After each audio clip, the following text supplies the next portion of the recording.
Finally अपने power star Pawan Singh की एक धमाकेदार अपडेट निकल के सामने आ रही है। तो इस वीडियो में हम बात करने वाला है, हालांकि ये गाने से रिलेटेड अपडेट है, तो बने रहिए आज की इस वीडियो में।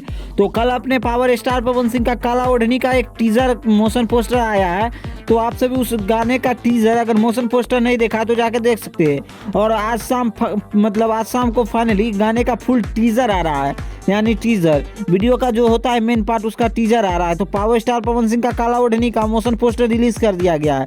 इसके अलावा अपने पावर स्टार पवन सिंह का और अपडेटेड बिहारन जो एक ट्रेस करके है दोस्तों इंस्टाग्राम पे, उनकी साथ पावर स्टार पवन सिंह के साथ दोनों को कोलैब होकर एक गाना आ रहा है, जो कि एक नई म्यूजिक कंपनी से गाना देखने को मिलने वाली है।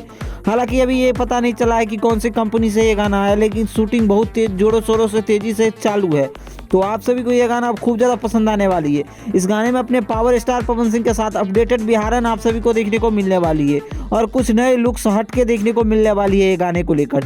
इस गाने को लेकर पावर स्टार पवन सिंह काफ़ी ज़्यादा एक्साइटेड है, और इस गाने से रिलेटेड अगर और भी कुछ अपडेट आती है तो हम आप सभी को जरूर अपडेट करेंगे। तो आप सभी को ये वीडियो कैसी लगी कमेंट में जरूर ओपिनियन दीजिएगा, और ऐसे ही वीडियो के लिए हमारे चैनल को सब्सक्राइब करिएगा। बाकी वीडियो पसंद आए तो इस वीडियो को लाइक करिए, चैनल को सब्सक्राइब करिए। धन्यवाद दोस्तों।